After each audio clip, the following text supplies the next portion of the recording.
Just a disclaimer, romance stories don't interest me in the slightest, so this episode was kind of at a disadvantage to me from the get-go. That being said, the episode didn't annoy me or piss me off, so that's a good sign. Let's see how it holds up as an overall product. The episode starts with a bunch of ponies gathering in the town square preparing for the festival of the town's founding.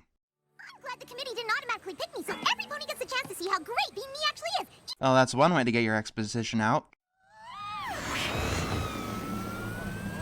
Josh Haber giving a new meaning to the word airhead. Anyway, Rarity gets picked to lead the festival, and her plan is pretty predictable. I guess that's a big problem with Josh Haber as a whole so far. His stories seem to go by the book. This episode and Castlemania to an extent feel very textbook, providing very few new things. I wouldn't mind if he threw in a little more fun like he did in Castlemania, but here he seems satisfied with just hitting all the bullet points and doing nothing else. Rarity claims that she wants to impress a pony named Trenderhoof, and Rarity has a bit of a crush on him. Bullet point 1. One character has a crush on another one. Bullet point 2. Character nervously waits for their arrival. Bullet point 3. Character brought into awkwardness at first sight. Honestly, this episode's like a roller coaster that's nothing more than a track going in a circle. Sure, it's functional, but why the hell would you want to ride it? At least there's no bumbling. They make their way to Sweet Apple Acres, and bullet point number 4. The almost kiss. Bullet point number 5. The guy sees someone else and is attracted to her, while completely ignoring the one who does have his affections. This is usually enough to carry a subplot, but if you're only telling the basic story here, it's kinda bare bones.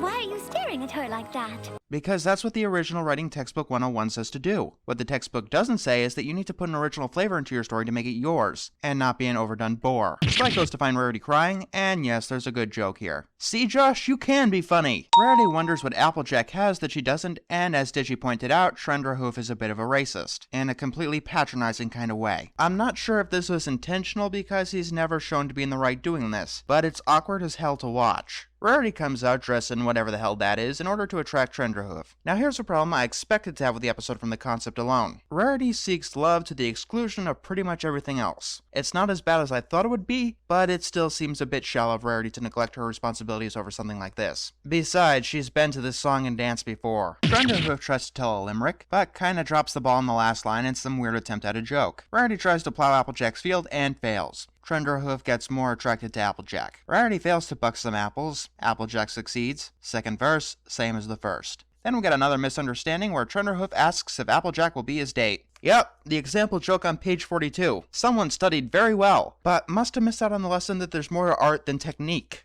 We get the textbook talk between the two bottom points of the love triangle, where the textbook emotions stop the textbook characters from taking this plot somewhere new. Then we find out that Rarity has a new idea to impress Trenderhoof, dressing like a stereotype of a stereotype. Now, some people would probably find this funny. It's more kind of awkward to me than anything else. And yeah, it's trying to be awkward. And once again, this kind of thing is just another by-the-book plot point. You might think simple means less is more. Well, that just ain't so.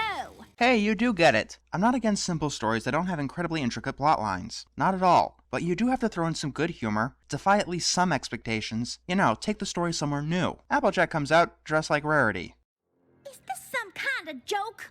I hope so, because I've been pretty bored throughout the whole episode. And the two of them try to out-ham each other until Rarity accidentally gets mud in Applejack's dress. And then we learn that Trenderhoof wants to stay on the farm. You know what? They should seriously let him. I'm pretty sure that a little farm work would do wonders for his attitude, and he'd actually have respect for farm life and not just a patronizing interest. Then we learn the textbook lesson that you shouldn't change yourself to impress someone else, and they have their festival. There are good writers, there are bad writers, and then there are safe writers. If you don't need to take something to new heights, and just don't want the writer to screw things up, you call on those safe writers. Just don't expect any accolades given to them. Josh Haber is a safe writer. This episode, I'm pretty ambivalent towards. In fact, I haven't been this ambivalent to an episode since Winter Wrap-Up. There was nothing really to object in the story to be sure, but writing isn't like any other job in the world. You can't just follow the book and expect to be great, or hell, even good. The best you'll be is average. The book will tell you technique, but you need style. Sure, style might result in failure, but it might not. No matter what though, it sure as hell won't be forgotten.